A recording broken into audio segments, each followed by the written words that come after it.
They say that if you commit a horrible sin, a messenger from the abyss will come and take you away forever. It's just a story to scare children into obedience, right? This is Natalie from the Comics Public Library. I'm going to tell you about one of my favorite manga, Pandora Hearts. So our story opens up with our main character Oz, and he is preparing for his coming-of-age ceremony, his initiation into noble society. But before he's able to complete his ceremony, robed figures burst through the windows and drag him down into the abyss. The abyss is a very strange place. It exists in a different dimension, full of giant monsters that eat people, because of course. And while in the abyss, he meets this girl named Alice. Alice has been in the abyss for as long as she can remember. She doesn't remember anything before she was down in that hole. In order to escape the giant monsters, he forms a contract with Alice and manages to escape using her power. Pandora Hearts is a very well planned out manga. It took the author 9-10 years to completely finish it.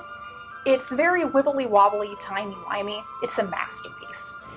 The author lays little hints throughout the manga that you won't see until maybe your second read through. There's just so many Easter eggs sprinkled everywhere. In the beginning, in like the first chapter, when they first go to the church for his coming-of-age ceremony, you hear a melody playing in the distance. And as our character walks towards it, he falls through the ground into a grave that was built over. That grave is actually the grave of a character that you won't learn about until at least 70 chapters. On the grave he finds a pocket watch that has very, very good significance for this book. The pocket watch plays Lacey, which is a composition made by his ancestor, I guess you would call it, Jack Veselis. A lot of this is going into spoiler territory, but it is very good. It's like a puzzle that you have to put together, and it's one of my favorite things about it, because one of the things I like to do with my books is I'm the type who makes, like, you know those string boards from that meme? That. I like my theories. Pandora Hearts plays very well to theories. There's a lot of time travel, and no one's exactly what they think you would think. What you think that they would be. Pandora Hearts is based on Alice in Wonderland, so a lot of the characters are based around Alice in Wonderland stereotypes. You have the White Rabbit, you have the Mad Hatter, you have the Queen of Hearts who chops off everyone's heads. But each character has their own motives for what they do. Everyone lies. It's based more in actions speak louder than words. No one is who they say they are. There is an anime, but the modern consensus of the Pandora Hearts fandom is that we do not talk about it. The anime does not exist. It came out in 2009. It has 24, 25 episodes. Because it came out such a long time ago, the animation is very bad. It's very dark and grainy and hard to see. And a lot of the scenes are extremely awkward and not very well animated, which animation has come a long way, but the best thing about Pandora Hearts, for the anime at least, is the soundtrack. The soundtrack is completely composed by Yuki Kajura.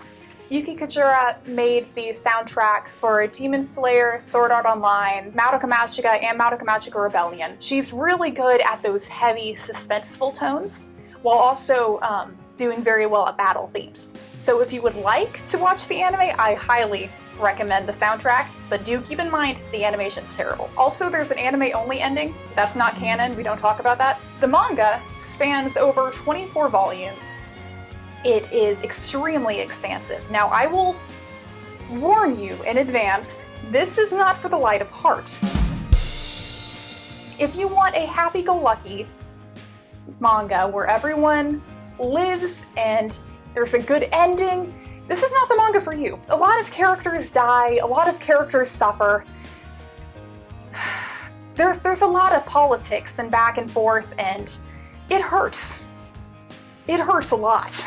Pandora Hearts in the fandom is normally referred to as Pandora Hurts For this reason, if you like Game of Thrones, you will like Pandora Hearts. Don't get attached to anyone.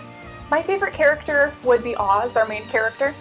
After he makes a contract with Alice, he gets the power of the bloody black rabbit and is able to control chains to spring up from the ground, and he also gets his giant scythe. He's really cool. After Alice and Oz make the contract, it's really interesting for the character development, because in the beginning, Alice, she doesn't remember who she is. She's been surrounded by monsters for years and years, and she's been harnessing the stability of the black rabbit to defeat everything around her. So she hasn't seen a person forever. And Oz just comes down. He's the sweet little wholesome cinnamon roll boy. After they make a contract, a lot of the black rabbit's power starts transferring into him. So Alice starts becoming more and more human, she gets really in tune with her emotions. Her humanity really comes out. She seems less like a monster the longer the manga goes on. Oz, on the other hand, loses control of his emotions and becomes obsessive, kind of murderous, not very good, loses his mind and humanity the longer the manga goes on. So it's a nice balance seeing our main characters grow as characters and also how their surroundings affect them psychologically. Speaking of that, this is a psychological horror manga. The monsters that we see from the abyss are very freaky. They are giant dolls. So yeah, giant doll heads with spider legs that cackle and eat people. Yes. Being that this is based on Alice in Wonderland, there's a lot of that kind of surrealist horror elements thrown out all over it. And as we meet more and more characters, each character has their own monster that they've made a contract with. Each of the monsters is also based around an Alice in Wonderland character. So you have the Raven, the Mad Hatter, Queen of Hearts, Humpty Dumpty's in there somewhere. There's a mouse. Don't remember what the mouse is called. At the Commerce Public Library, we have 18 books here. And then I know the Athens Library has quite a few. All of the books should be available within the Pine. And then the anime is available on Crunchyroll. So if you wanted to watch any of that, that's there. I don't believe I've talked about the art yet. The art in Pandora Hearts is extremely detailed. And Mochizuki Jun, the author, she's a watercolor artist, and she's really perfected her art style throughout the 9 years of publishing. Everything she does is completely hand-drawn and traditional. It's done with a dip ink pen of India ink and then watercolor. Like for the giant raven that drags our character into the abyss, you can see every feather.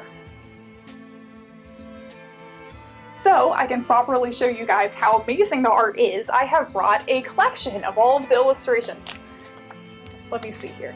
That's watercolor, this is watercolor, those are watercolor, ooh, this one's watercolor, and there's actual water in the illustration, so it's double watercolor. This one's really nice. Look at the gradients on that one. You can see that she used Brisket to outline the negative space. I love watercolor. This one's watercolor, that one's watercolor. You know what's also watercolor? This one, or it's raining. After you manage to complete all 24 volumes of Pandora Hearts, if you still have a craving for more, there are 3 spin-off novels, and as far as I know, they're coming out with more. They aren't just normal graphic novels, so they're actually books. Mochizuki came out with all of the illustrations. It's like a collective of stories, short stories about the characters in the manga. You know, back when they were still happy. A whole bunch of authors that all want, it's their interpretations of the characters. It's almost like fan fiction that was licensed and looked over by the author and then released under the manga's name. It's really cool. It's honestly extremely funny. Lots of misunderstandings and really fun humor that we didn't have a chance for in the manga. So if you want to give it a chance, it is out there. It's licensed by the same manga company that released the original Pandora.